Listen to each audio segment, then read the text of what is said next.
Hi guys, it's Kathy. I hope you're doing well. Like I promised, today's going to be a long one. 2 episodes. Two. Um, let's look.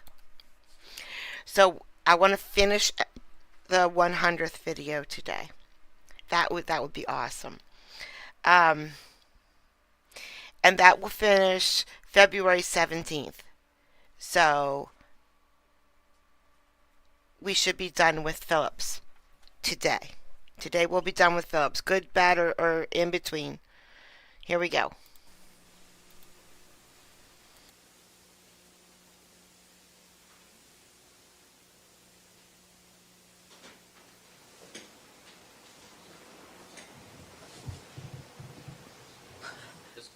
I forgot my last question. I think we're talking about whether or not people checked in and out of the crime scene. So, yes, when you were counting all of the names on the list, sir, that doesn't necessarily mean they were all there together at this. Does that necessarily mean they were all there together at the same time? No. One, please. This is Defense Exhibit. 1027, Your Honor. Regarding this photograph, sir, do you recall that there was a palm tree at the front of the residence at 875 South Bundy? Yes. Now, the female who is in the white shirt, looking at this photograph, can you tell us whether she's standing out on the sidewalk or out on the grass? Well, she's either on the sidewalk or the grass, because it appears that she's outside of that planted area that's right in front of her. Mm-hmm. And the gentleman who's, let me use the laser. I mean, can you see where I'm pointing with the laser, sir? See the gentleman whose shoulder is here? Yes. Okay. Can you tell in this photograph whether he's standing on that walkway with the blood on it, or whether he's standing on the sidewalk area? I can't be positive, but I'd say it looks like he's probably standing on the sidewalk. Overruled. It looks to you like he's standing on the sidewalk, you said? I- What did you just say, sir? You can't ask an answer then. Overruled. Counsel can ask a clarifying question, especially when the witness is turned away, talking the other direction, which I didn't hear either. What did you say, sir? I said it appears as if he's standing on the sidewalk, but from this angle, I can't be sure exactly where he's standing. This photograph, do you think it's a clear photograph in terms of the perspective of the crime scene? Object to the form of that, Your Honor. Sustained. Criticizing the photograph. Sustained. All right. See We this can palm? have some expert testimony from our telephoto lenses back here as to distortion by various lenses. Well, let me ask you this. You were at the crime scene, right? Yes, And you know the distances between things, right? roughly. Does this comport with your memory of the distances that you saw when you were there between the gate, the sidewalk, the walkway, the palm tree? You know, that's vague, and that's compound, and that's an unintelligible question. Oh, I'm going to slap him. Oh, I'm going to slap him. Oh. It is a compound question, and we did have a view of the scene by the jurors. They did view it for a significant period of time from across the street, and I think they know the perspectives. I think they took note of where the palm tree was. I'd like to elicit some testimony, so I have something in the record, though, Your Honor, that I can refer back to later. Well, you can refer back to the view of the scene. But with respect to this particular time, I'd like to be able to ask some questions about this witness's memory, if I may. That's true. It's also noon. Can I ask one more Sidebar. question then before we break? One more. Thank you. You see these officers down here, sir? Yes. Where do they appear to be in relationship to the palm tree? Again, the depth perception is very bad, but I'd say they were standing in front of the palm tree, probably somewhere around the curb, or in the street itself. All right, ladies and gentlemen, we're going to take our recess for the noon hour. Please remember my admonition to you. Don't discuss the case amongst yourselves. Form any opinions about the case. Don't conduct any deliberations till the matter has been submitted to you. Don't allow anybody to communicate with you regarding the case. We'll see you back here at 1:30. Detective Phillips, you're excused. Okay, pretend you're the jury right now. The judge just told you not to form any opinions about this case. Has anybody presented any testimony at all about how anybody was killed? At all? Did they? Have we talked about, the murders of these two people at all yet? We are almost 100 videos in, and we have not talked about the murders at all. There was a little blood here, a dog barking, ice cream, but we still don't even know. The closest we got to the murders was that Phillips saying that he thought that they were either bludgeoned or shot, which is not at all what happened to them. So how is anybody supposed to form an opinion? They haven't been told anything yet. Nothing. All right, break's over, guys. Get back to work.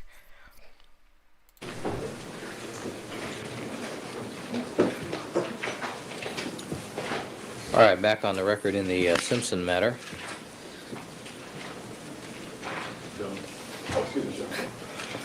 All right. All right, all the parties are again present. Counsel, anything we need to discuss before we invite the jurors to join us? All right, Deputy McNair, let's have the jurors, please.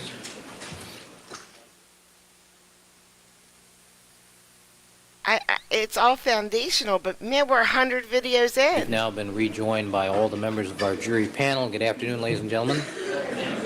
All right, Detective Ronald Phillips is still on the witness stand. Good afternoon, Detective Phillips. Good afternoon, Your Honor. You're reminded you're still under oath, and Ms. Clark, you may conclude your redirect.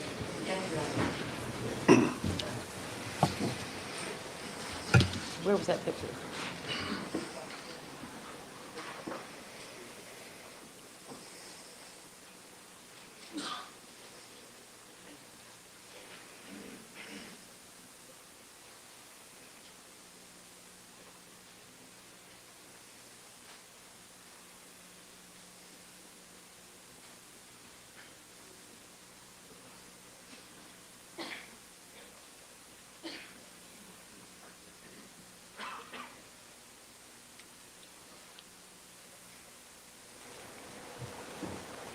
You recall we were talking about this photograph that was shown to you by the defense marked, I think, D1027?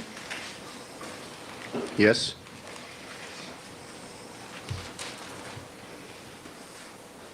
All right. 3 weeks. About 3 weeks.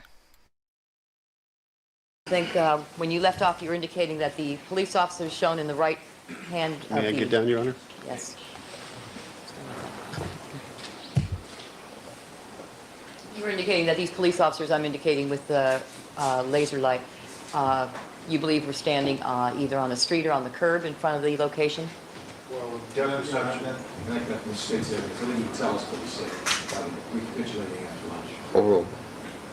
I think with the depth perception, it's very difficult to tell exactly where they're standing, but in relationship to the palm tree, I'd say they're either on the curb I think every time Ito overrules his objection, he should be charged $1,000. or possibly in the street, at least on this side of the walkway for sure. And you indicated, let me, I think every time a lawyer repeats a question, they should be charged $1,000. and let me ask you then, and this was the person that you indicated was where? Well, I would say that person's on the other side of the palm tree, probably on the sidewalk area, but again, depth perception, I don't know if he's standing in the grass or on the sidewalk. Hard to tell in this photograph, is it? Impossible to tell. And this person here, you indicated, I think, on the cross-examination was the photographer Rokar. Yes? And can you tell where he is? Whether he's in the shrubbery or on the sidewalk? I can't tell where he's standing. Now, this person is the photographer that took pictures at the crime scene? Yes? And does a photographer have to walk into the crime scene in order to take photographs of the evidence? Exactly the form of that question, what do you have to do? That was conclusion, speculation. Sustain. How does a photographer get into a crime scene how does a photographer get to take pictures of the evidence? Well, as the evidence is presented, the detective in charge of the investigation will ask him to take certain photographs as the investigation is taking place. He'll stand in the area or stand outside the area until some evidence or something that the investigating officer wants to be photographed comes along, and then he'll call him in to photograph that particular piece of evidence or item, and then he'll back off again. He's ready to take photographs all along the crime scene. So is this a person that has authority to be in the crime scene? At the direction of the investigating officer, yes. Okay. And then the person here that you indicated and here that you indicated are coroner's investigators? Yes? What do coroner investigators have to do with respect to the bodies? Well, they have to prepare the bodies to be moved from the location. So they have to be in the area. So do they have authority to be inside the crime scene? Yes? And what about this person here? You indicated Dennis Fung, the criminalist. Yes? What does the criminalist do at a crime scene? Collect the book, prepare evidence. It's at a crime scene under the direction of an investigating officer or under his own direction as he goes along through the crime scene. And does he have to be $1,000. allowed into the crime scene in order to do that? Yes? So the four people that we see here, the photographer, the criminalist, the coroner's investigators that appear to be in the crime scene, all generally have authority to be there. Yes, at the proper time. You'd be rich. Thank you, sir. Go ahead, have a seat.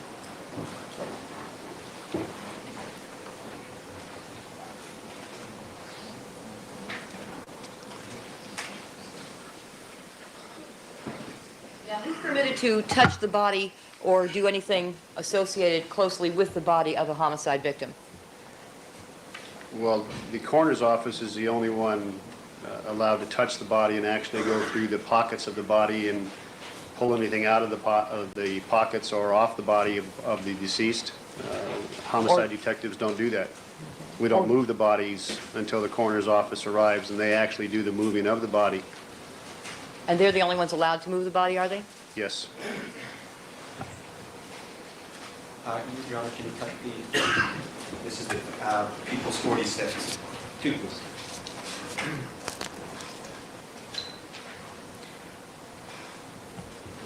Now, you see this scene as you've identified it before, is that right, sir? Yes. See the palm tree there? Yes. And that palm tree, does that appear to be in the same location as the one shown in the earlier photograph? Yes.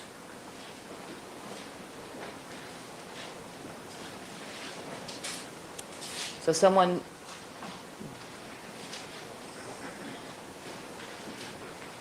That's all.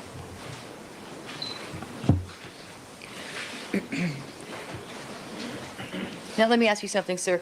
You were shown a picture of a speed dialer inside of Nicole Brown's condominium, on which was marked Daddy. Speed dialer, bougie. Yes. Could you tell if that Daddy referred to her father or the children's father?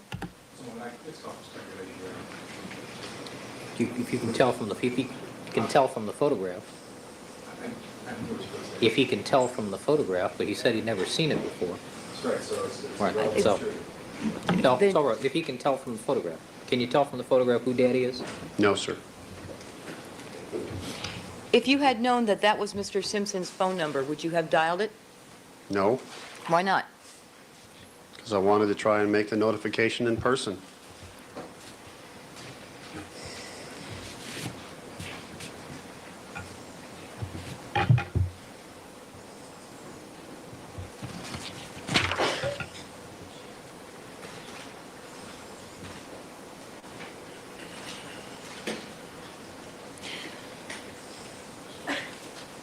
Sir, when you went to Rockingham, how long did you intend to spend there?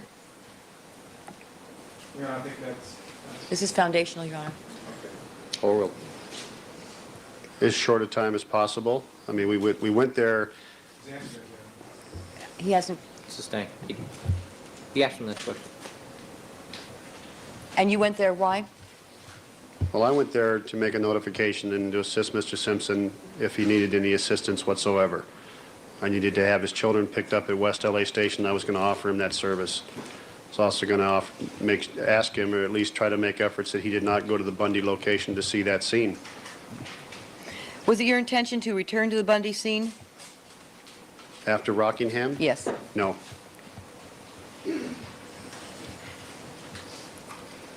Now, do you happen to know in this particular case whether the coroner's representatives stayed around after the bodies of Ron and Nicole were moved? No, I don't. Do you know the photograph shown to you by defense counsel D1027? Do you recall that photograph, the one I just showed you before the last one? Yes? Do you know what time that picture was taken? No, I don't.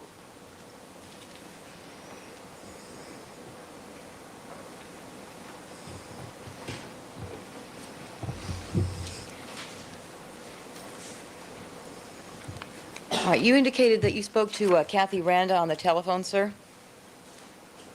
I spoke to a Kathy. I don't know her last name.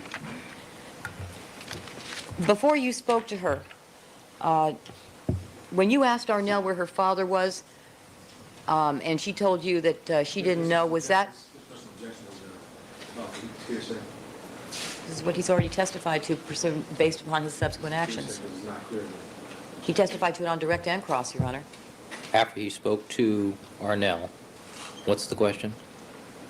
I haven't been able to finish it. What's the question? After he spoke to Arnell, what? After you spoke to Arnell, and after you asked Arnell where her father was, and she told you she didn't know, did you go... It's not objective. After he spoke to Arnell. Okay. When... Your Honor, this is a subject matter he's testified to on direct and on cross before. I realize that, but there's an objection at this point. He spoke to Arnell, then What did Arnell tell you about where her father was? Hearsay. This explains subsequent conduct. Overruled. Arnell never told me where her father was. What did she indicate to you? Are you talking outside the house? Yes, Or sir. after we came inside the house? Outside the house. I asked her if she knew where her father was, and she made some gesture towards the house and said, isn't he in the house, or isn't he there? I don't exactly recall what she said. And at that time, Phil Van Adder began talking to her, and I did not talk to her anymore. Okay. And then inside the house, did you have further conversation with her about where her father was? I asked her if she could find out where her father was at, and she told me that Kathy, his secretary, would know where her father was at, and that she would call her. And then she made a phone call?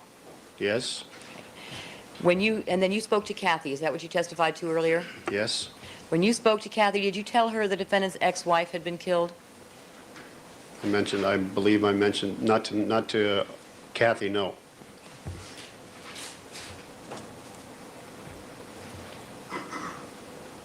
All right, and then you indicated that you called the defendant in Chicago. Yes? Now, after you advised him that his ex-wife had been killed, you indicated on cross-examination that he said, "What do you mean she's been killed? Oh my God, Nicole is dead." You recall that testimony? Yes? Was there any pause between his question, "What do you mean she's been killed?" and "Oh my God, Nicole is dead"? Object to the form of that question. Because you've already described this for us. I object to the form of this question. It's improper. Your Honor, I object to counsel speaking Wait. objections. Overruled. He became upset, made that statement, and then he continued to be upset and continued to talk on the telephone to himself. And it took me several seconds to get him to talk to me again, to have him listen to me. He seemed very, very upset. Was there any pause after the question, after this statement, "What do you mean she's been killed"? No? Did you have an opportunity to offer any information or interject? Object to the form of that question. Overruled. No.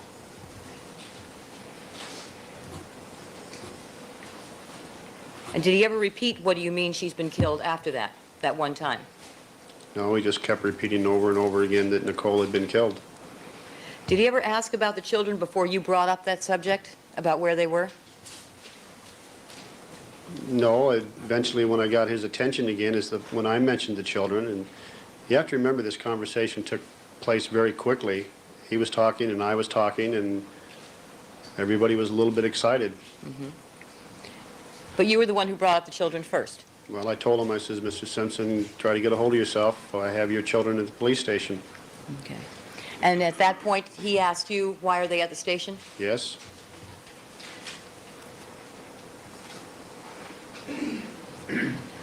And was it after that point that he told you he'd take the next flight? Yes? And you then, at some point you offered him your pager number. Yes, you testified. When was that? That was towards the end of the conversation when I said, if you need something, take my pager number down and my office number down and give me a call if I can do anything for you. And then when I got back to the station later on that day, there was a message that he had called. So he did take your pager number down when you gave it to him. I'll take that. That assumes the fact that I know. Sustain.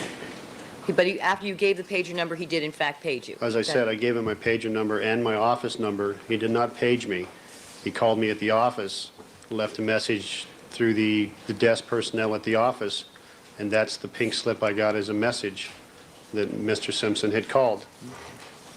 He did not call me on my pager. Okay. And was it after... And did his request to speak to Arnell conclude your conversation?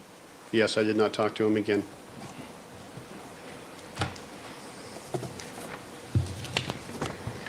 Now, counsel was showing you your report.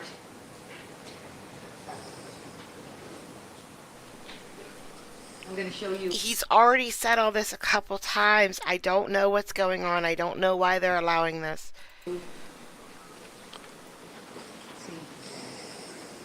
I believe Mr. Cochran ended at the end of page 1. Let's go on to page 2. At the end of their report,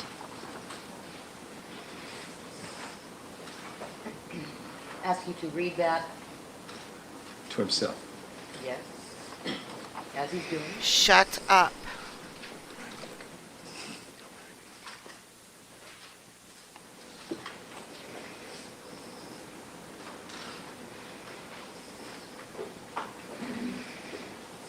Yes?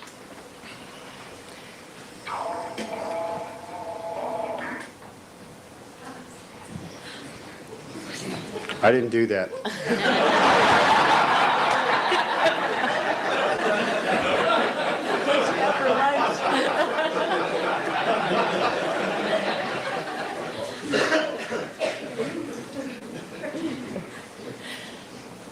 All right. At the end of your report, sir, what did you put down? I'll object, Your Honor. You can read the report, you can testify. Sustain. But that's the improper. It's hearsay. Sustain.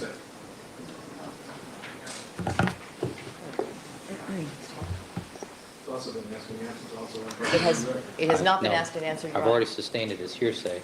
Okay. Thank you. Sir, did you...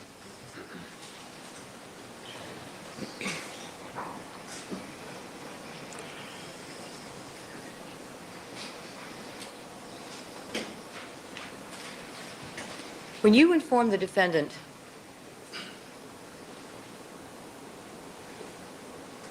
that his ex-wife had been killed, did you say she had been murdered? No, I said she'd been killed. Did he ask you if it was in a traffic accident? Object, this is covered in direct examination, it's improper redirect examination, and it's a relevant material to be asked about a fact accident. And this is improper, redirect examination.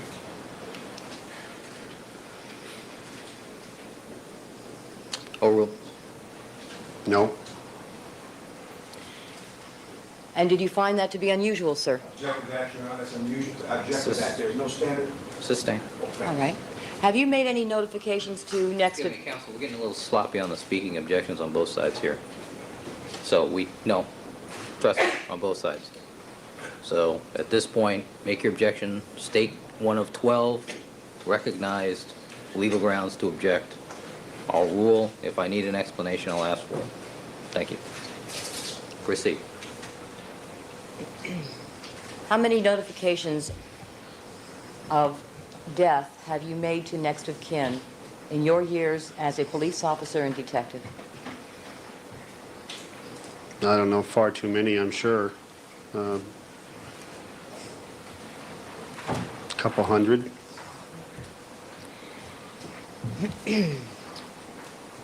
And was it common in your experience for next of kin to ask questions about how the homicide had occurred? Object to the following questions. What? Object to the following that question, Your Honor. And I would be glad to embellish it. Overruled. You can answer that question, yes or no. The question again, please? Is it common in your experience for the next of kin to ask questions as to how the death occurred? It usually occurs that way, yes. And so did you find the defendant's response to be unusual in your experience? I object to the following that question, Your Honor. Sustain. I think she's trying to say that when OJ was told that Nicole had died, he didn't act the same way normal people act when they have nothing to do with the murder. Calls for speculation. His belief about his own... Let me just talk to you briefly without the reporter. Still a sidebar. I know. Sidebar, Your Honor. I know.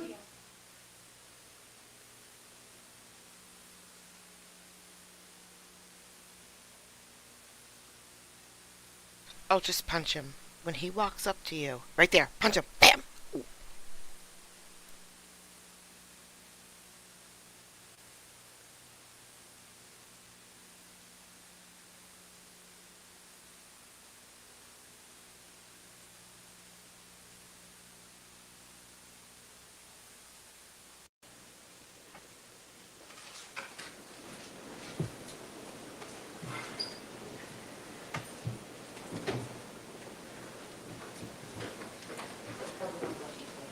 Give me just 2 seconds here.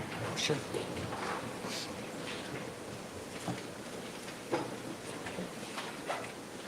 Ms. Clark. Thank you, Your Honor. Thank you. Sir, did anyone, while you were at Rockingham that morning, did anyone tell you what time the defendant actually left for the airport? No. I think you testified earlier that Kathy told you that he took a red-eye flight. That's correct. And that was when you were on the telephone, Yes. but no specific time was mentioned to you? No, she just said he took a red eye to Chicago that night before. Did she tell you what airline? I don't believe she did. Okay. Now, after she told you that, did you go out and tell somebody that the defendant had taken a red-eye flight to Chicago? Didn't tell him that she'd taken a red-eye flight, no. What did you say? Just said I'd made contact and talked to Mr. Simpson in Chicago. Or they get to slap each other. That would make this trial great, epic. Now, sometime after that telephone conversation, you stated that you were in the breakfast room of the location and that Detective Mark Furman came to see you. Yes? How long after the telephone conversation was that?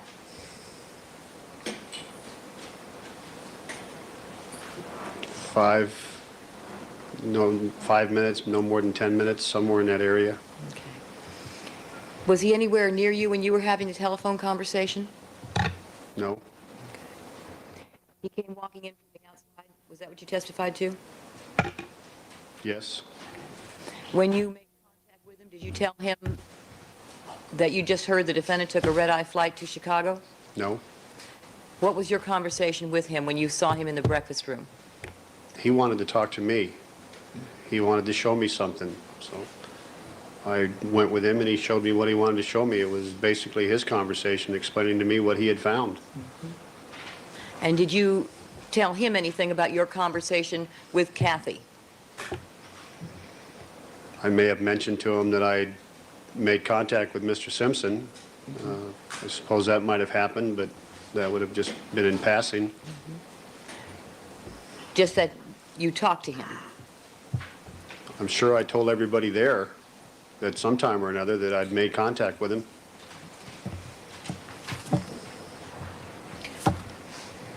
And, sir, did you make note in your report of the defendant's reaction to the notification call you made to the defendant in Chicago?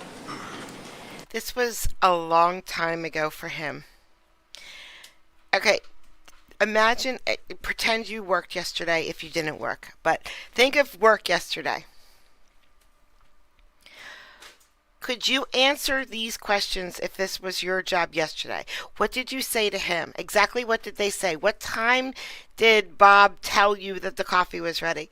I mean, this would be really, really, really hard to remember every single thing you told every single person and at what time. And this was a long time ago. Yes.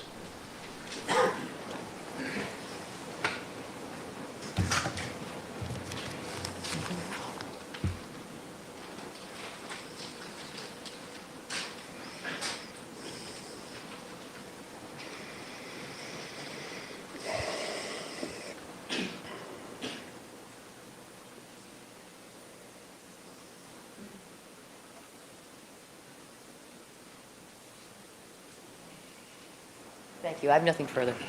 Mr. Cochran? Sit down. Oh, I hope she objects. Every single question. Twice. Thank you, Your Honor. Detective Phillips, with regard to the photographs of the shoes that we saw of the various detectives, were your shoes also photographed? No. And were Detective Furman's shoes photographed? No. Were Phillips or Van Adder's shoes photographed? No. And I believe I asked you this, but did you have the shoe sizes of any of these officers at all? No, sir. And these shoes were photographed at West LA Station?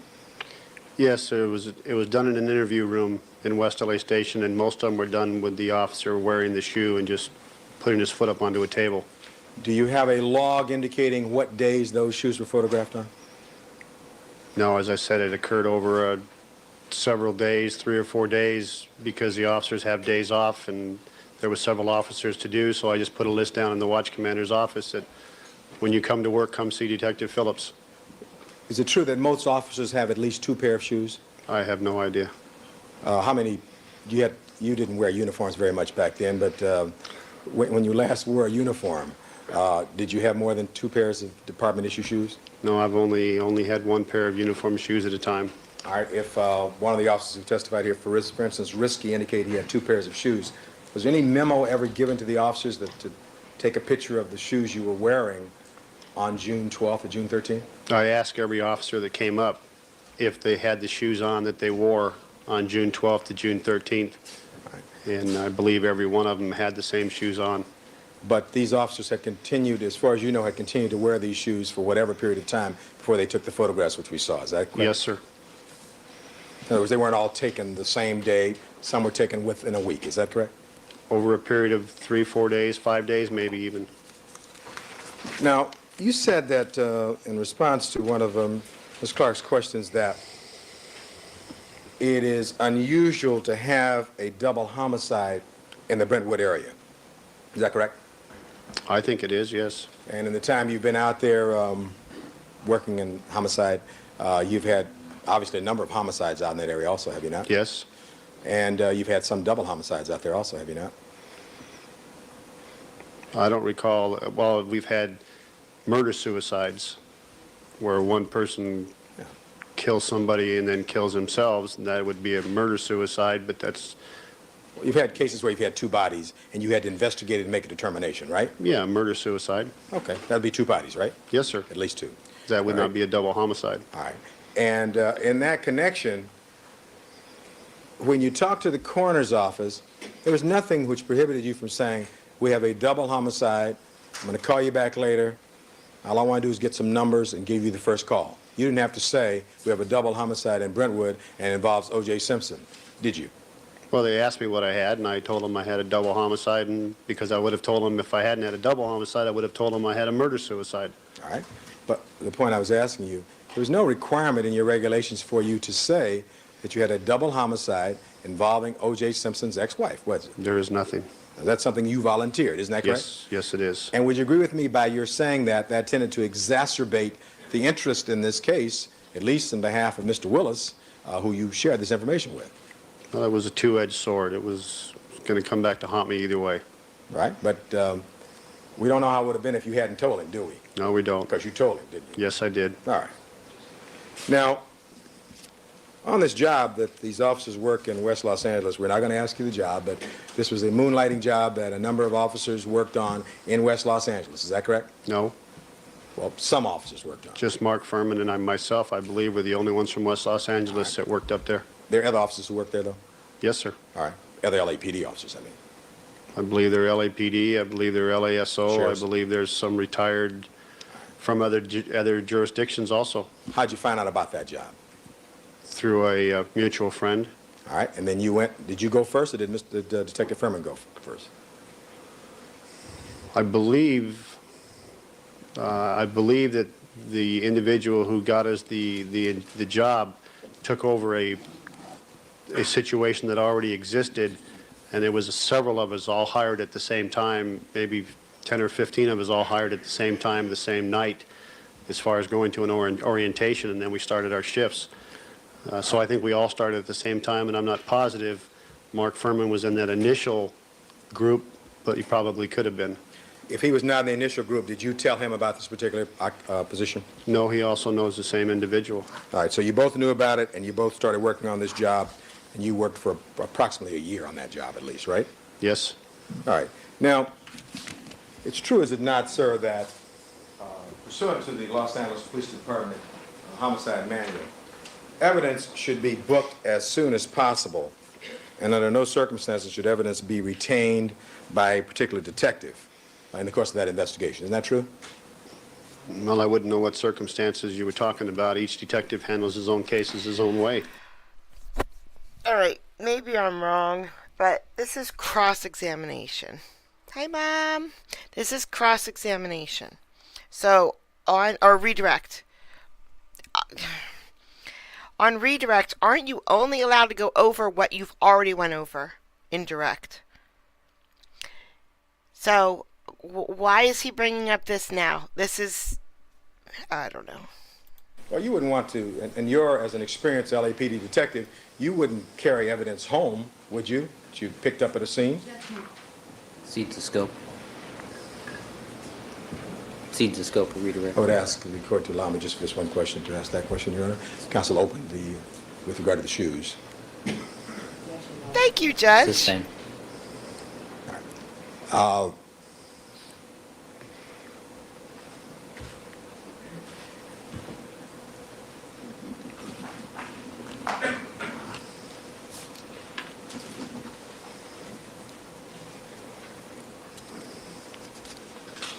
Now, with regard to, you were asked some questions about Special Order Number 21. And again, you've never had occasion to speak with Chief Willie Williams about that particular order, have you? No, I have not. And the background or his reason for issuing it? No, I have not. And in that order, in several places, it talks about the coroner being immediately notified, does it not? Yes?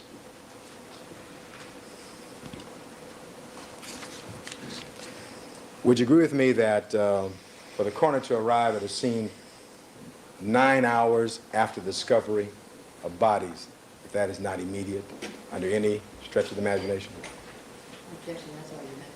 Overruled. He can answer. It would depend on the circumstances that led up to that, sir. Each homicide case has its own set of circumstances which dictate time, dictate what we do and how things are done. Each case is a story of its own. I understand They're that. not all the same. I understand that. But you agree with me that 9 hours is not immediate? Would you agree with that? 9 hours is not immediate as far as taking the bodies away from a crime scene, no. All right, thank you. You have no recollection at all of whether or not the ice cream in this cup you saw on that banister was vanilla or strawberry or chocolate chip cookie dough, do you? I have no idea what that ice cream was, sir. And you've never seen a picture of it, do you? Have you? No, sir.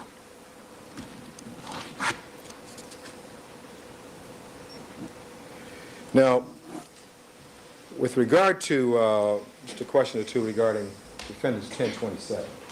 Put that right there.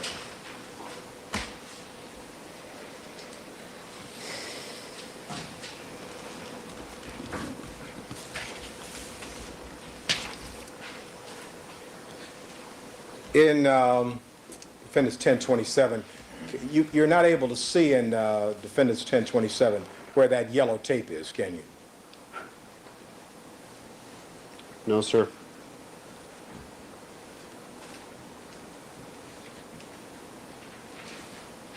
And as I understand it, were you able to identify this person? Pick it there, you can sit down if you can. Were you able to identify that lady, that appears to be a lady there in the foreground with a white blouse or shirt on? I do not know who that person is. Do you know the name of an LAPD trainee criminalist by the name of Mazzola, M-A-Z-Z-O-L-A? I don't believe I've ever met that person, sir. Did you see a female by the name of Mazzola at that scene that morning with Fung? I'm asking if he saw a female. Let me You ask said you. by the name of Mazzola. Well, let me Yes, strike by the name of Mazzola. Did you see a female accompanying Fung at the scene that morning, either at Rockingham or at Bundy? No. Now, lest we give coroners a bad name, the coroner's office is not just a body removal service for the police department, are they? No, they're not. In fact, the Los Angeles County coroner has an independent obligation to conduct their own investigation regarding the time of death. Isn't that correct? Yes, sir. And we are dealing with specially trained individuals who have an expertise in seeking to determine the time of death with regard to bodies. Isn't that correct? Now, overruled. Isn't that correct? Yes. And the coroner's office, in your 28 years, you know that the coroner's office can assist in determining the time of death, and generally coroners do come to court and testify. Isn't that correct? Yes. They also assist in determining the cause of death. Isn't that correct? Yes. They also assist in determining the type of weapons, the number of weapons used in a particular incident. Isn't that correct? Just a few more questions, Your I'm Honor. going to allow a little leeway here. Thank you, Your Honor. Yes. And in the course of their investigation, they can also assist in the identity of perpetrators on occasion. Is that correct? They can help to assist in that, yes. And in addition to the coroner's office, the criminalists also play a vital role in retrieving evidence quickly before it starts to break down or degrade and become any way affected by the elements. Isn't that correct? I'm not a criminalist, sir. All right, but you've used criminalists throughout your career. have you Yes. not? And you know it's important to get the criminalists out there early to collect the evidence. Isn't that right? Get a criminalist out there to collect the evidence is why we bring him out, yes. That's right. And that's what presumably Fung is doing there in Defendants 1027. Isn't that correct? I would assume that's what he's doing. And with regard to 1027 and those photographs, you're not an expert in photographs, are you? No, sir.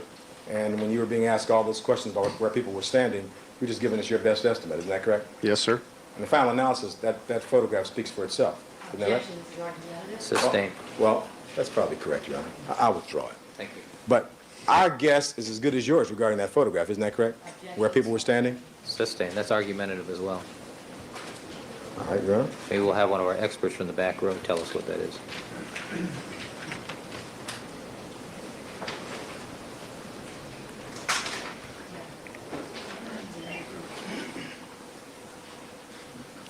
You generally want the criminalists on the scene quickly to ensure that no evidence has been moved.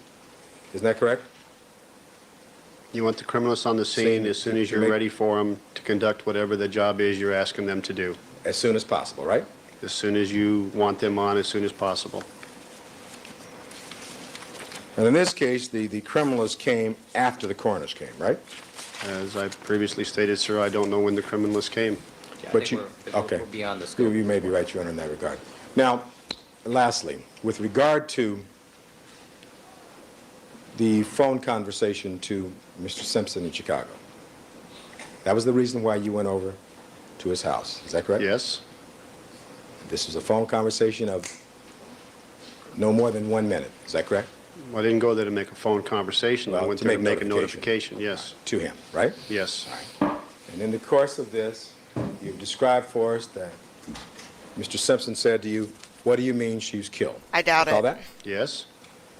And in the course of that, you've described for us that Mr. Simpson was very upset. Isn't that correct? Yes, That you had to try as best you could to try and calm him down and get him back to where he was, where he could be coherent on the phone. Isn't that correct? so we could continue a conversation, yes. Because you were trying to give him information. Isn't that correct? Yes, And you're not sure as you sit here now at what point you actually mentioned the kids or his children. Isn't that correct? when I got him back on track and told him that I needed to talk to him and to calm down, that's when I told him, I says, we have your kids at the police station. All right, and after you Which got him he to calm said down 8 so that you times. could make your statement, he then said, what about my kids? Why are they at a police station? Isn't that correct? That's correct. No. He responded to what you asked about the children. Isn't that correct? He asked me why we had his children at the police station. And it was shortly after that, was it not, that he then asked to speak to his daughter, and arrangements were made to pick up those children. Isn't that correct? That's correct.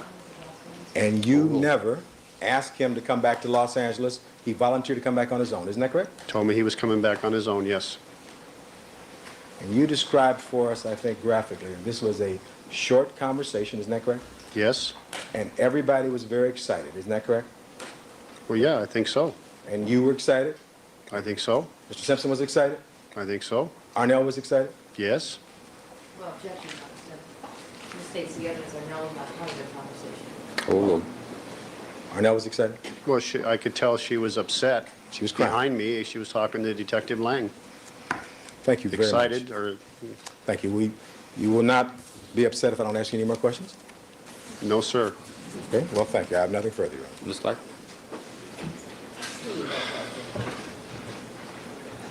Detective Phillips, why were there no photographs taken of the shoes of the 4 detectives? That is yourself, Detective Furman, Van Adder, and Lang. Because the request I received from Detective Lang was to take photographs of officers that arrived at that location that had gone around that crime scene location before the detective showed up. By the time you got there, you saw the bloody shoe prints, they were already there. Yes. Here comes 3. Wait, let me see if my eminent partner can talk me out of it. 1 second.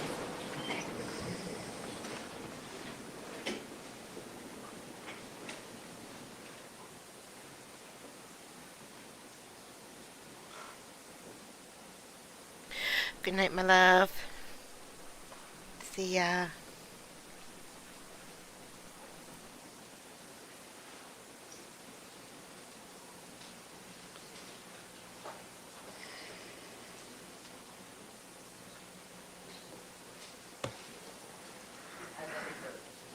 Anything as to shoe prints, shoe photos? No, Your Honor. Thank you, May. Detective Phillips remained until on call. Yes. All right, Detective Phillips, I'm going to excuse you for the afternoon. However, you remain subject to recall. All right, thank you very much. Good afternoon, sir. Guys, we're about to go to video 100. All right, Ms. Clark, Yes, your yes, next witness, yes, please. yes, yes. People call Detective Tom Lang. All right, Mr. Lang. Oh, Tom Lang is on the stand. Ms. Here we Clark, your next go. witness, please. Yes, people call Detective Tom Lang. All right, Mr. Lang. Raise your right hand, please. You do solemnly swear that the testimony you may give in the trial contemplated before this court shall be the truth, the whole truth, and nothing but the truth, so help you God? I do. Please have a seat. Your witness stand and state spell your first and last name for the record. Tom Lang, T-O-M-L-A-N-G-E, also known as Frederick, F-R-E-D-E-R-I-C-K.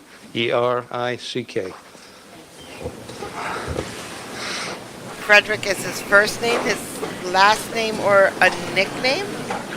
What does that mean?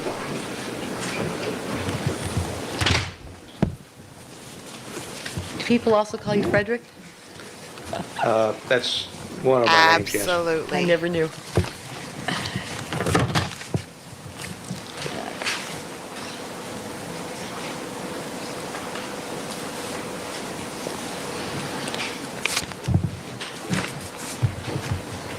All right, sir, if you would, please tell us, what is your current assignment? I'm a police detective for the City of Los Angeles, assigned to Robbery Homicide Division, Homicide Special Section. Can you tell us how long you've been so assigned? I've been with Robbery Homicide Division since November of 1978. I've been a police officer since 1967, October. And how many years have you been a detective? Been a detective approximately 21 years.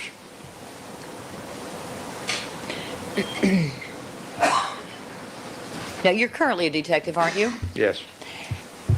But you're a detective with the Robbery Homicide Division. Were you previously a detective before you were at the Robbery Homicide Division? Yes. What kind of detective were you? I was a juvenile detective, a robbery detective, and a homicide detective. And how long were you a robbery detective?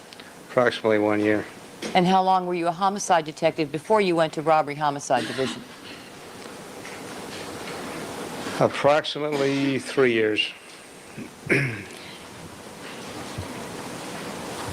Now, is Robbery Homicide Division a different kind of set of detectives than the regular homicide detective you were before? Yes, robbery, homicide special unit that I'm assigned to takes usually high priority cases or cases that consume a great deal of time, very involved cases such as serial killings, high publicity type cases.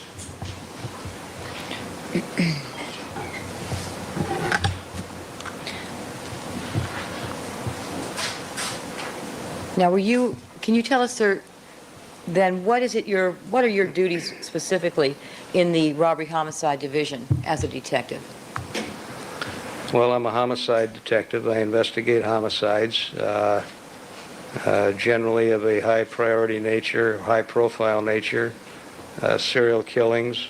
Additionally, we back up the 18 geographical divisions in the city when their workload becomes such that they can't handle it. And when you say can't handle it, what do you mean by that? Well, when they become inundated with a great number of homicides, if one particular division were to have and what might be considered an inordinate number of homicides in one weekend, say 8, 10, or 12, and they just didn't have the people to handle those properly, then we would probably be called in to take some of those.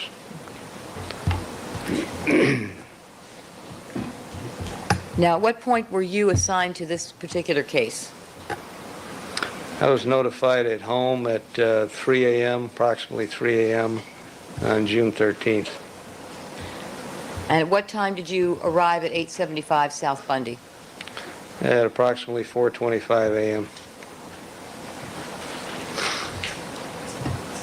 Can you tell us where exactly at that location you parked your car?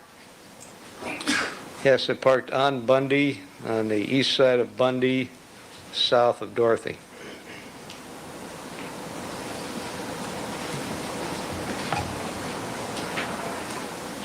Your Honor, exhibit number 49. Please.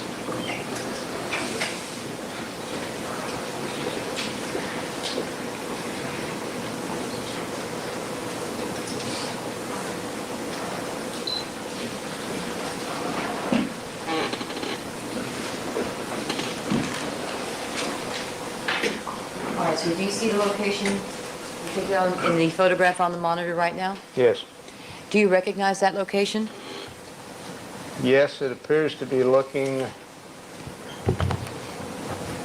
in a northwesterly direction from Dorothy to the intersection of Dorothy and Bundy. Can you locate the position in which you parked your car? Stipulate that you park with Dorothy and Bundy, and we can move on. May I please examine the witness? Just out of curiosity, is where he parked his car important? The location of all of the officers, I think, is going to be important, Your Honor. All right, proceed. Thank you. Can you locate where you parked your car in this photograph, sir? Yes, it would be to the left of the photograph on Bundy. Off of the picture. You can't see it in this particular photograph. Do you have another one? People's exhibit number 50.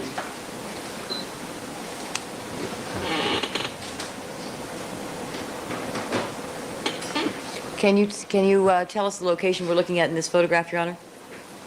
Your Honor. Detective. The court's been there, maybe. I've been there, I could tell You you. can tell us. This is looking north on Bundy. And the directly in the middle here, I guess, would be Dorothy from left to right. And this photograph appears to be taken from the south side of Dorothy. And is it on Bundy? It's on Bundy, yes. Would you have parked your car to the left of, to the right of this photograph as you face it? Yes, Now you can see the crime scene tape in that photograph, sir? yes. Did you find it in that manner when you arrived at the scene at 4:25? Yes. Can you tell us if you examined the crime scene tape as it was placed when you arrived at the scene? If I examine the tape, Yeah, not with a magnifying glass, but the placement of the tape when you arrived there. I observe the placement, yes. Can you tell us if you made any determination as to whether you were pleased with the way it was placed? That's relevant material. Overruled. I was satisfied in my mind that the crime scene was indeed secured by what I saw, yes.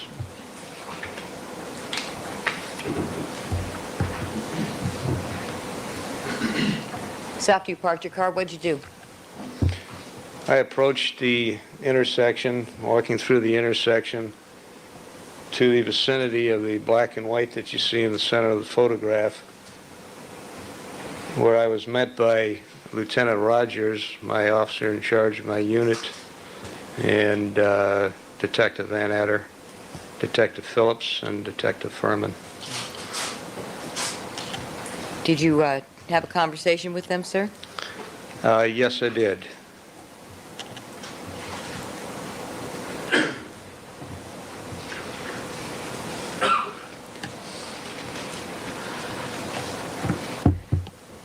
And what was the first thing that you did when you got there? Well, after approaching Detective Van Adder, I was introduced to Detective Phillips and Detective Furman. Detective Van Adder stated to me that Sustained. You said you were introduced to Detectives Phillips and Furman? yes, You'd never met them before? that's correct. Did you have a conversation then with Detective Van Adder? Yes. And based on that conversation you had with him, what did you do? I proceeded with Detective Phillips to the southbound on Bundy to Dorothy, westbound on Dorothy to the alleyway behind 875 South Bundy. We entered the alleyway and approached the rear of the location. Detective Phillips is going to give me a walkthrough of the crime scene. People's Exhibit number 38. Do you recognize what's shown in that photograph, sir? Yes, that's the alleyway looking north from Dorothy towards 875 Bundy, which would be on the right side, the rear of that location. And you see the crime scene tape in that photograph? Yes, Is that the manner in which you found it when you arrived? yes. Was there anyone guarding that crime scene tape, that perimeter boundary? Yes, there was a uniformed officer at the alleyway. When you got to that crime scene tape with Detective Phillips, did you have any conversation with that officer that was guarding the perimeter? No, I believe we displayed our identification and leaned underneath the tape and proceeded up the alley. And before you did that, though, you showed your identification to him? Yes. Overruled.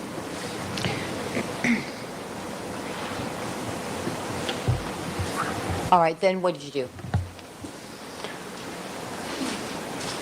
We approached the I have it.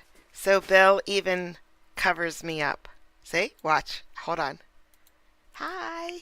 Hi, guys. Oh, it's Bill.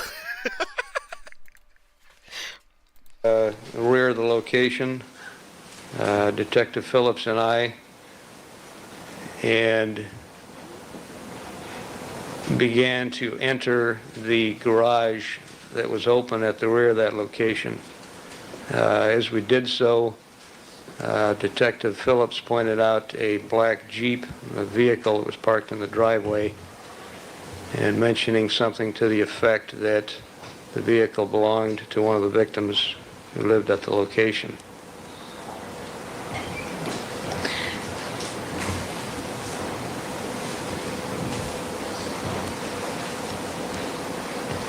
People's Exhibit number 71.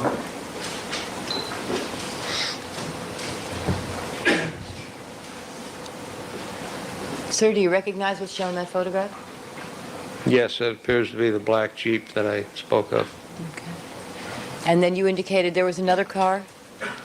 Yes, there was a Ferrari, white Ferrari parked inside the garage. Okay. And you see that in this photograph, sir? Yes. Is this the position in which you found these vehicles when you arrived at the scene at approximately 4:25? Yes. You want to make this next photograph be marked People's Next in order of People's number 73? May I see it? Oh. May I see this photograph? Yes. Don't show it to him. No. 74.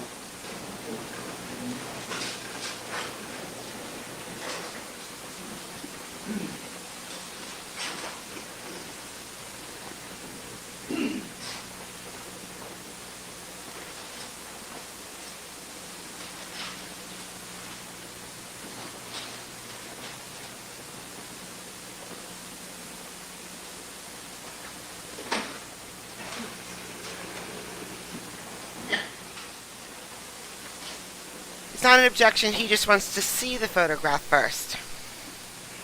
Then he'll probably object.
I don't know what's going on.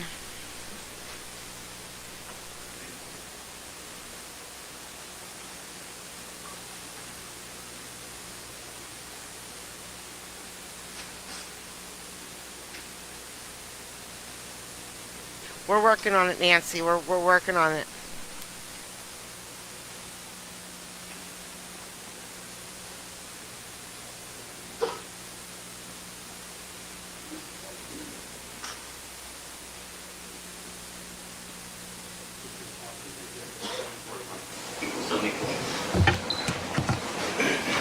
Delay of game, 15-yard penalty. Make it lighter?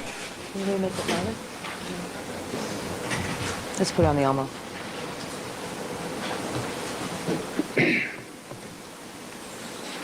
One, please.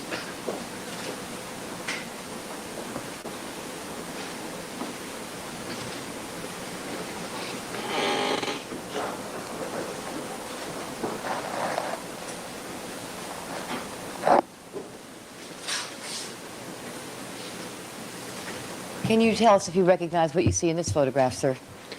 Yes, that's the white Ferrari I mentioned parked in the garage, and that's the rear entrance, rear door of the location to the rear of 875 South Bundy, and that's looking in a easterly direction. Okay. Is this the path that well, did you go into the condominium through the garage, sir? Yes, this is the pathway that I entered with Detective Phillips and entered the rear. And at the at the front end of the Ferrari, what is that? Is that a doorway? That's the doorway that leads into the rear of the residence. Is that the one you walked through, sir? Yes. I see stairs like now that snow. we're getting a close-up view. Are there stairs when you first walk in? Yes.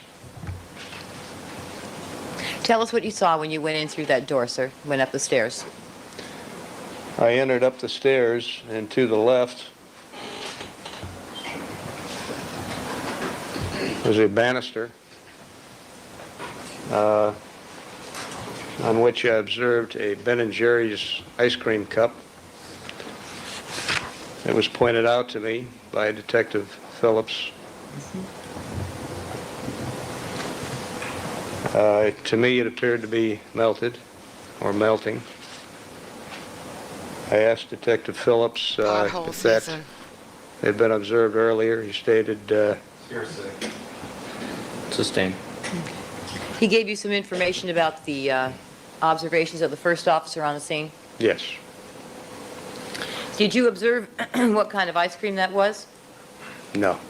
Have you since attempted to determine what kind of ice cream that was? Yes. Did you? I believe I have. Hearsay. Without further foundation. Foundation. Overruled at this point. What's the next question?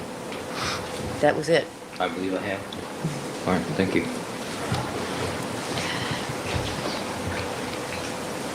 All right, did you ask, did you try to determine whether or not that observation had been written down or documented in any way? Yes. And what did you do in that regard, sir?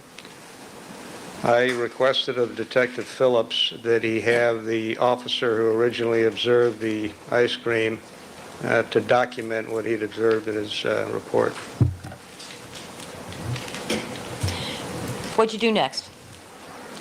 I proceeded up the stairs behind Detective Phillips to the first level, where we proceeded east through the kitchen area, through the dinette area, to a point where I was at the front door of the residence.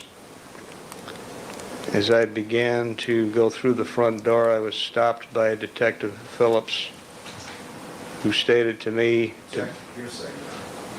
It's not responsive, it's also hearsay. All right, next question. Did Detective Phillips tell you something, sir? yes. Okay, based on what he told you, what did you do? I stepped through the doorway behind him and proceeded east along a walkway to a point above the two bodies of the victims. Now, before you did that, sir, did you walk through the kitchen area? Yes. Did you notice anything, did anything draw your attention in the kitchen area? Yes, I observed a kitchen knife on a counter, kitchen counter. And at some point, did you cause photographs to be taken of that? Yes. Your Honor, may I display that photograph? May it be marked People's next in order, People's number 75. Have been shown to counsel. People 75.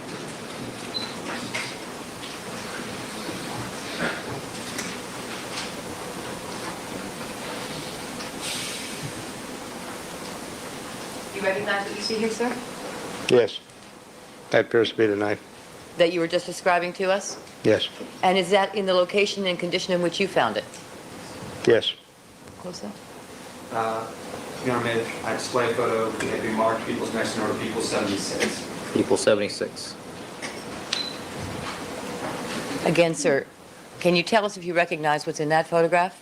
Yes, that's a close-up photograph of that knife. And is that the condition, Okay, we're getting closer, guys. They're finally talking about a murder weapon. and the position in which you found it? Yes. Can you tell us whether the knife looked bloody to you? Did not. How did it look? It looked clean. Now, as of the area of the kitchen, the portion of the house that you walked through at that point, did you see any evidence of ransacking No. or disturbance, None. struggle? None. Did you see any blood? I think that the objection that Objection to speaking objections, Your Honor. Sustained. that objection, and I'll be glad to embellish. It's just overruled. Thank you. Thank you. Did you see any blood in the condominium, sir, at that point? No, Or bloody shoe prints? no. As you walked out of the kitchen, did you make any observation of the living room? Yes. And what was that? What was that? What was the observation you made of the living room? The living room was to the east of the entrance, and I observed several candles on the living room table burning. Off to the right, the living room kind of sinks down off to the east of the location.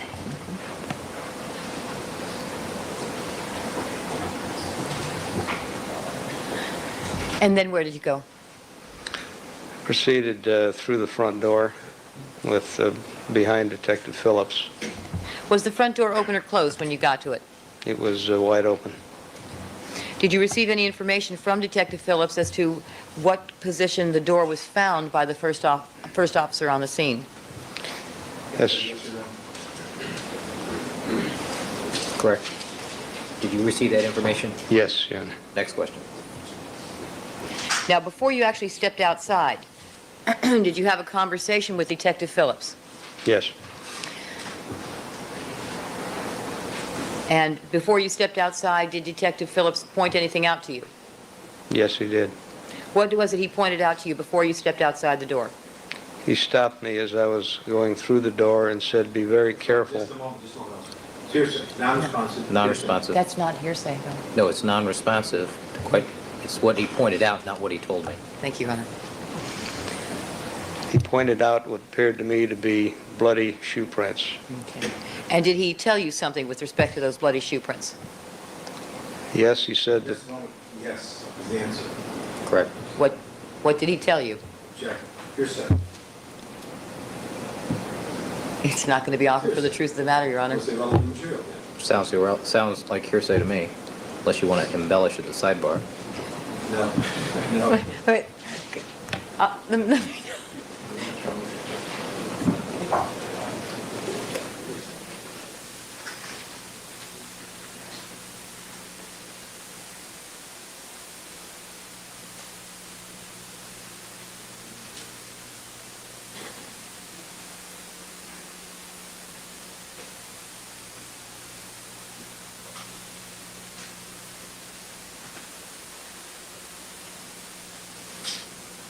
Based upon counsel's representation, I will draw an objection to the question, so we don't have to have a sidebar. That's Thank right. you.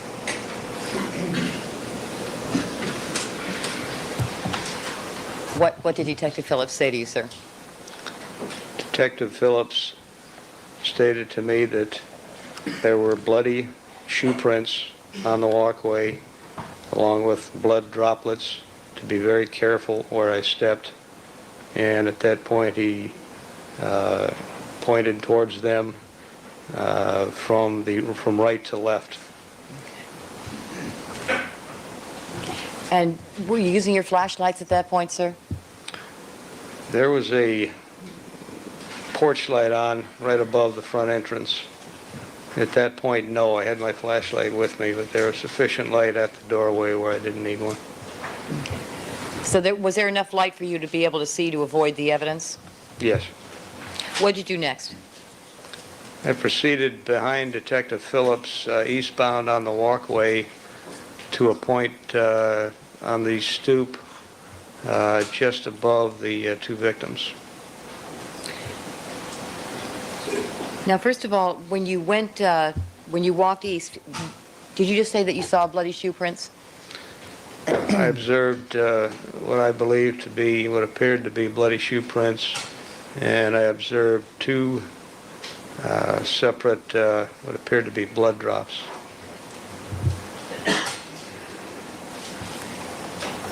Now, in what location was that with respect to the relationship between the front door and the bodies of the victims? In regards to the blood droplets, Right. As one proceeds east along the walkway, there are, I believe, 2 steps going down just east of the doorway, and there was a droplet more or less in the center of the walkway, just east of those 2 steps. And as one would proceed east, there was an additional droplet that appeared on the walkway just north of the northeast corner of the residence. Okay. Understand? I think so. Okay. Let's, Your Honor, Captain cut fee for this photo. This is People's Exhibit number 35.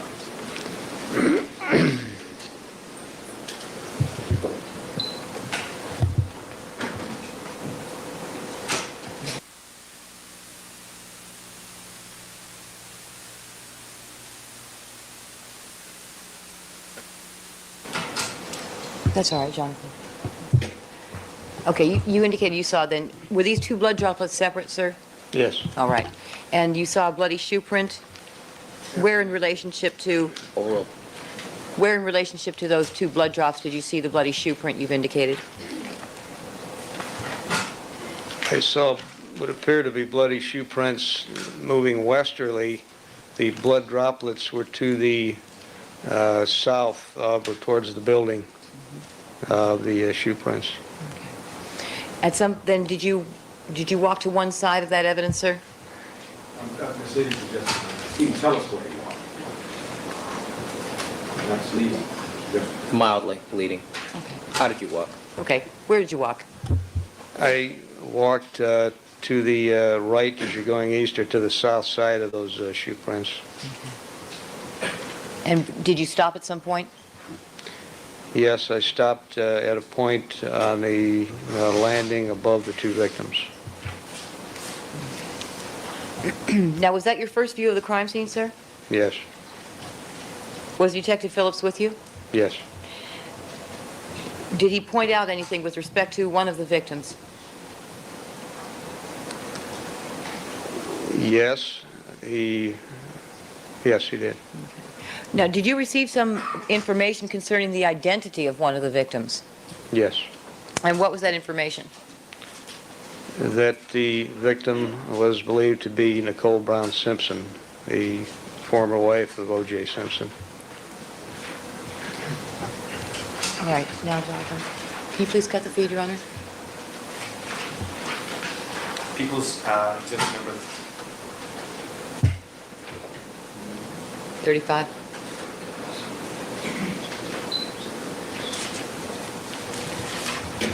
Can you tell us if you recognize what you're seeing here, sir? Yes.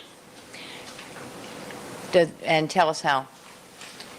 This is a photograph looking down from my approximate position that I testified to in a northeasterly direction towards the victim, Simpson. And is this the view that you had from approximately from the top of the landing where you stood with Detective Phillips? Yes. Can you tell us, sir, is that the position in which you saw her, Ms. Nicole Brown, when you appeared at the scene? Yes.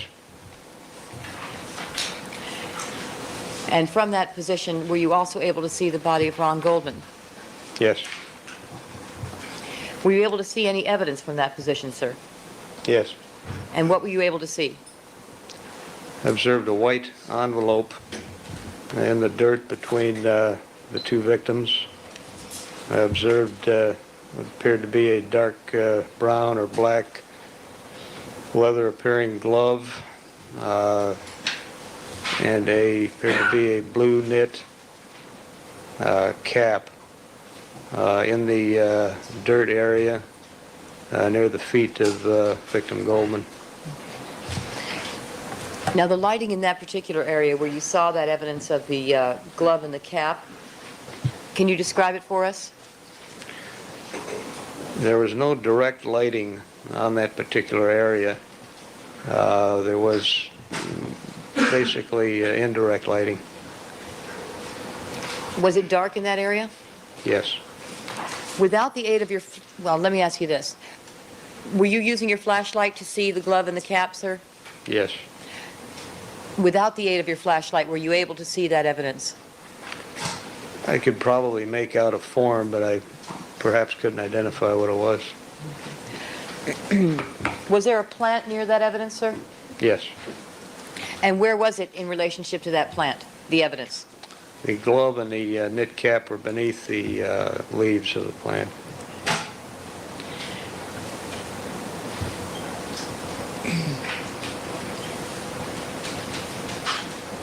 Okay, what did you do next?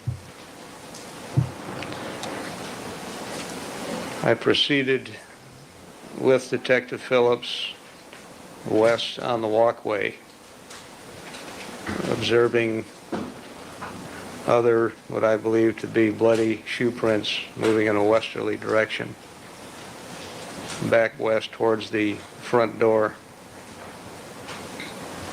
to a point just before the front door where it appeared to me that the bloody shoe prints did a bit of a turnaround back east. I continued walking westerly on the walkway, observing the bloody shoe prints through a small gate that led to a stairwell. The shoe prints led down the stairwell. Along the way, I observed two other, what I believe to be blood droplets to the left of or the south of those shoe prints. I continued to proceed west on the walkway to a rear gate where I observed what appeared to me to be additional blood. Proceeded through that gate that led out into the carport area, or the rear alley of the residence, where I observed an additional, what appeared to be a blood droplet on the driveway just east of the alley, and that would be just north of the black Jeep that I mentioned earlier. Now, you said that you saw the bloody shoe prints at one point before you get to the front door, as they proceeded towards the rear alley. Do what appeared to be almost a turnaround. Did they turn completely to the east? I don't recall it appearing to be a complete turnaround. It appeared to be a partial. And was it in front of the front door, sir? No, I believe it was east of the front door. So it was some point before you get to the front door, if you're proceeding from the bodies to the rear alley. That's my recollection, yes. And were there any bloody shoe prints that were angled in towards the front door? No.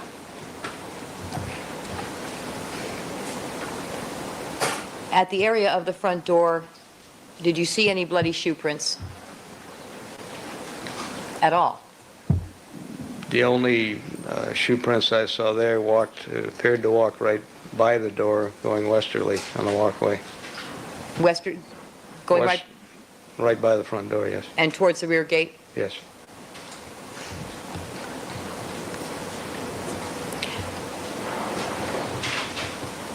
All right, when you got to the rear gate, was it open or closed, sir? It was partially opened, I'd say perhaps halfway or so.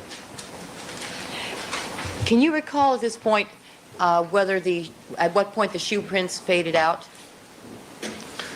To me, they appeared to fade out as they reached the bottom steps of Do we know who passed first? Ron or Nicole? the stairwell that I mentioned, which is approximately midway between the front and rear gates. When you got to the rear gate, did Detective Phillips point anything out to you? Yes. And what was that? Pointed out what appeared to be a blood transfer or smear on the upper rung of the gate, and what appeared to be two droplets of blood on the lower inside rung of the rear gate. And you were able to see those, were you, sir? Yes. All right. And when you got out to the rear driveway, you indicated that you saw the blood droplets and the change in the rear driveway. Did you- I don't believe I indicated change. I did observe coins at that location, however, in the vicinity of what appeared to be a blood droplet. Okay. And who pointed that out to you, or did you see that on your own? Detective Phillips pointed it out. Now, why was it that you were going with Detective Phillips? Why didn't you just walk there yourself? There was evidence throughout, and I certainly didn't want to destroy evidence or walk in the wrong place. These things needed to be pointed out to me so that I would know where to step as he guided me on a walkthrough.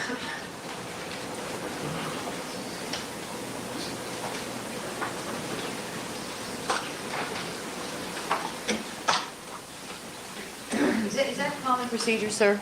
Yes, it is. Your Honor, I have here a box that appears to be sealed at this time. For the record, I'm going to break the seal for the purpose of having Detective Lang identify some evidence for us. All right.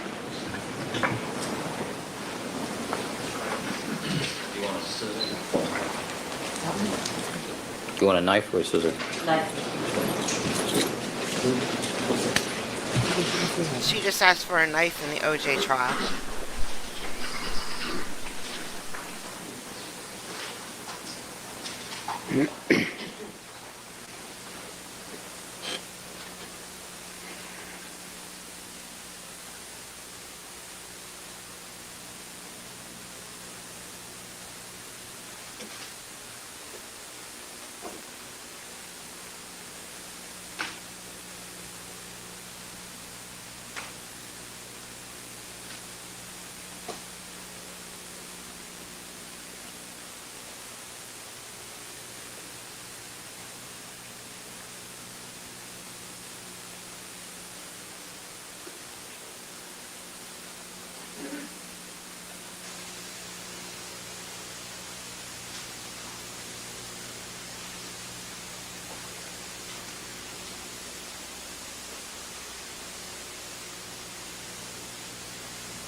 Who was allowed to bring a knife in on their keychain into the courtroom?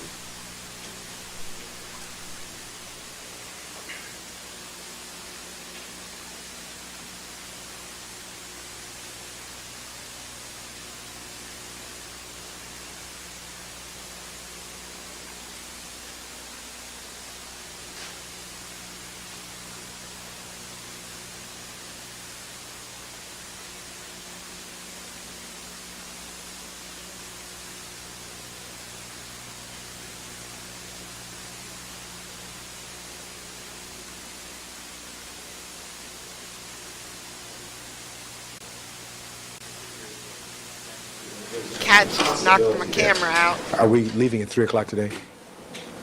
We're quitting at 3, did you say? As far as the jury is concerned, yes. There's probably a need to discuss something with the court regarding this All right. as soon as possible, I think, Your Honor. All right, let me, Before we do that, I'd like to mark the evidence and show it to the witness, and then we can have discussion at sidebar, if you don't mind. I think that there may be a need to talk to you just before that's done, Your Honor. all right, let me see you over here at sidebar. Your Honor, why is counsel trying to stop us from introducing the evidence? Wait. This is already... Wait. All right, thank you, counsel. Ms. Clark, you have some items you want to mark for identification purposes? Yes, Your Honor, thank you. What are those?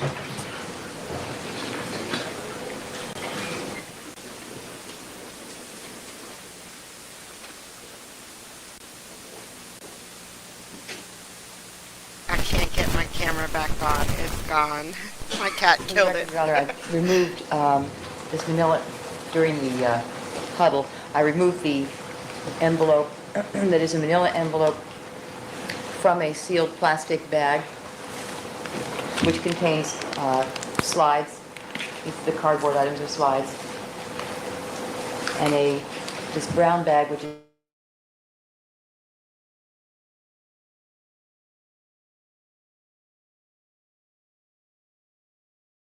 I need plastic gloves.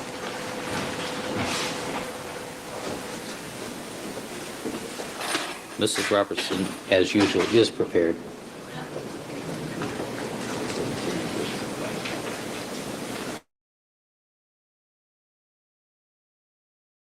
Yeah, we've been through this before.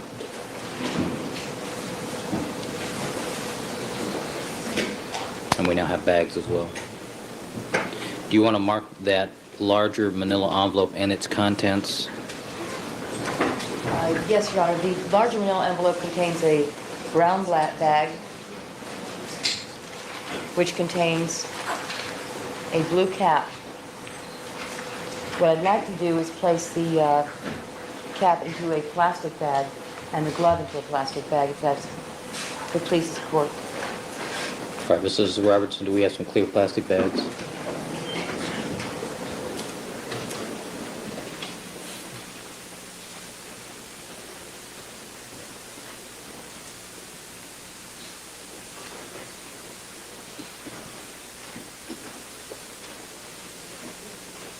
Detective Lang, I'm showing you now. Yes, you may. And out of that, I'll ask you to mark people's next in order, people 74? 77. 77. 77. People 77? I'm removing it from the brown bag, showing it to you now,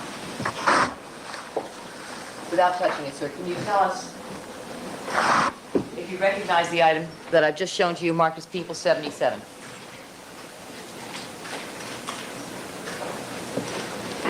That appears to be the glove that I observed at the foot of Mr. Goldman, yes.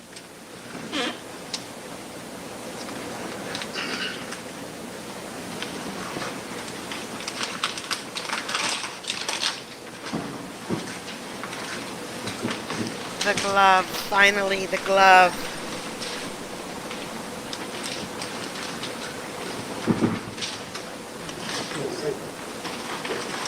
I'm going to ask that the bag in which it came be placed in a separate plastic container, Your Honor, and that it go as people 77A. All right, 77A. Plastic bag containing the brown paper bag.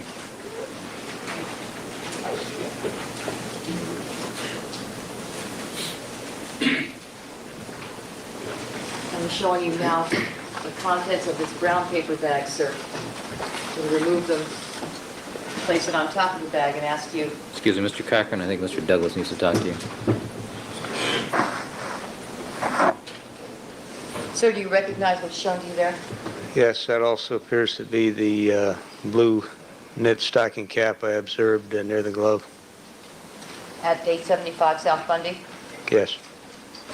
I'd ask that this be marked people 78. All right, people 78. And in a separate bag, the brown bag that we found it in. All right, 78A will be the brown paper bag. Thank you, Your Honor. You're welcome.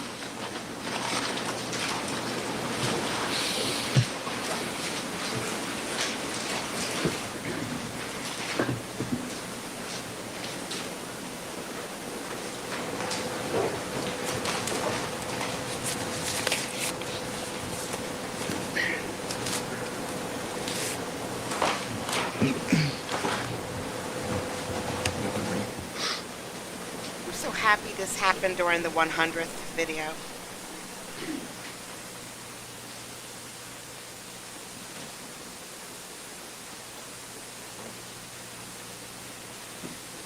I can move into another area, or what's the court's pleasure? All right, do you need any of the other items that we have here? Are you going to show any of those things to Detective Lang at this time? Not right away. All right, then we're going to take our recess at this point, but hold on just a second. Let me see counsel with the court reporter, please.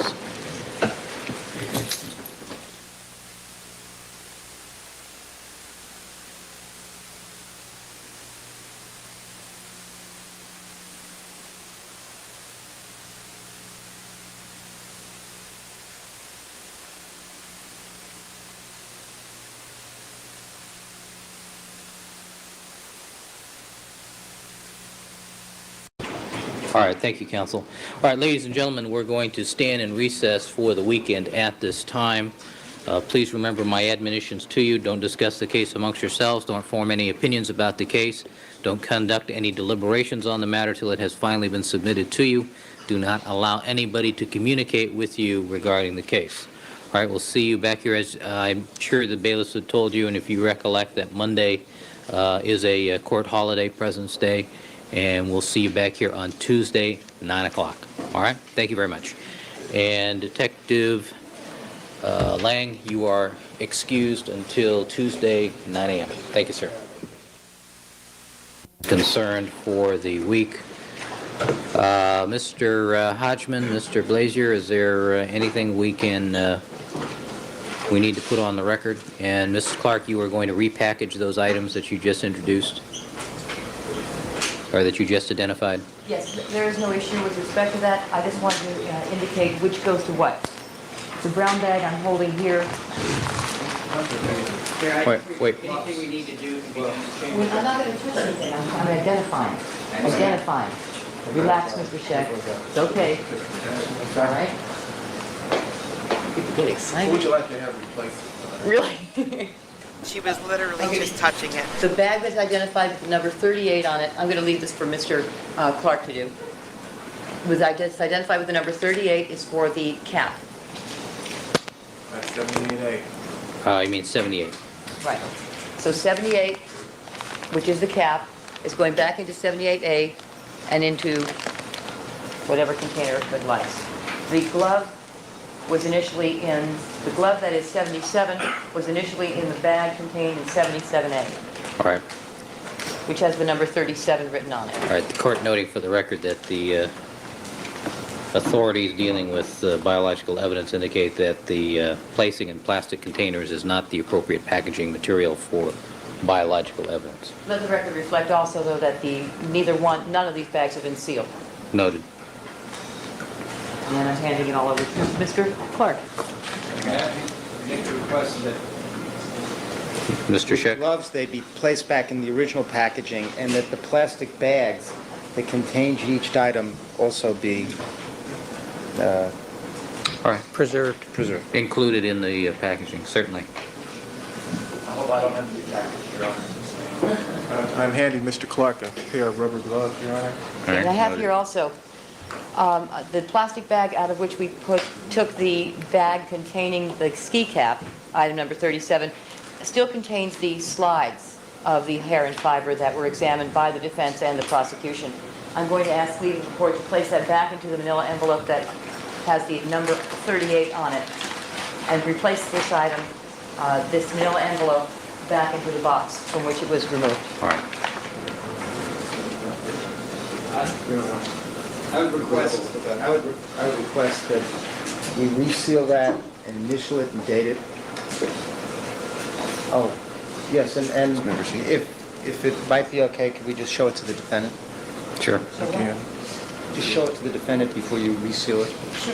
And I would ask that when Mr. Clark repackages the items, that he changes gloves each time and handle it when he handles each item. No objection. I object to all of this. All right. It's the weekend. Now, Let's is there go. anything else we need to put on the record? And Mr. Blazier or Mr. Scheck, you're going to submit to the court a removal order. I have it right here. Who's going to refill the box, by the way? The box will be returned to the clerk after the items have been exhibited to the defendant, and then the clerk will reseal the box. We would ask that one of us remain to watch as... Or I'm going to order that all of you stay here till it's done. Oh, not me. All of you. You let Mr. Cochran and Mr. Shapiro go. They were ordered by the supervising judge to appear in his courtroom. Me too. No. Well, he probably does want to see us too when you think about it. All right, I'm going to order Is he that the Mr. Clark, Mr. Hodgman, Mr. Blazier, and Mr. Scheck remain for the DNA or biological evidence materials. Anything else we need to take up on the record, Mr. Hodgman? All right, Mr. Darden, Ms. Clark, you're excused. Have a good weekend. Thank you very much, John. Oh, Your Honor, it's- Oh, sorry, Mr. Bailey? I'd like to take us to 1335 now, the affidavit is coming in as we speak. All right, well, let me finish with the DNA problems first. Right. All right, Mr. Hodgman? Well, we have one miscellaneous matter, Your Honor, that I would like to bring to the court's attention, and I'll provide counsel with some copies, and if I may, I'll approach the clerk with some copies of an item as well.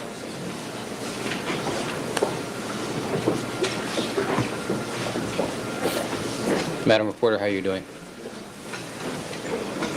Thank you.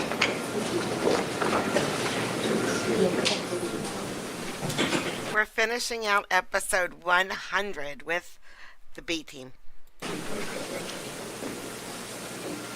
Your Honor, to the court a document which bears the heading, amongst other things, subpoena for appearance of witness, and it appears to be addressed to one Jill Shively, and in the box marked special instruction to witness on call status Cato investigation.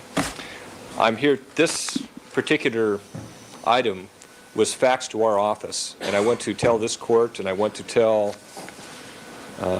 all who may be listening, that this subpoena is not an officially authorized subpoena from our office. It was not sent by our office. There is no such Cato investigation. This was never sent by our office to Ms. Shively. We are conducting an investigation to find out how in the world someone got a hold of a subpoena such as this and appeared to have doctored it in order to create the document before you. This has been brought out in the media, I am led to believe. That's crazy. And I want this court to be aware that this is not an official document of any sort. It was not issued by our office, and I'm letting the defense know that as well.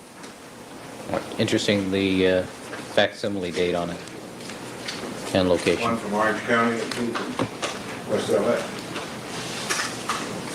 So, to the extent that that is of concern to anyone, it need no longer be a concern. That's crazy. We do have the matters regarding the transportation. Back on the witness list, I take it. We still have the matters regarding the movement of certain property items, and if we could approach, Sure. we'd be happy to address that. And then there's one additional matter I need Have to we take up. resolved most of those items? I believe so. We'd like to approach with the people who've been in touch with that and handling that particular aspect of the case, but I think we can assure the court that something I've described as being akin to the logistics involved with the Normandy invasion, well, it's apparently we're landing, all boats are landing, and it appears to be working. Okay, we'll give it a code name, Operation Overlord. Very well. All right. There is a matter that I need to address with the court and counsel in chambers with the reporter. All right. All right, is there anything else we need to do? Let's take a, I guess we can do that matter as well, Mr. Bailey. All right, anything else?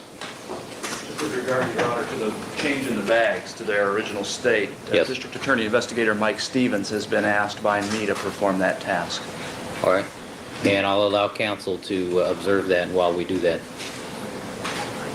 Although my recollection is we are also going to exhibit these items first to the defendant before we repackage them.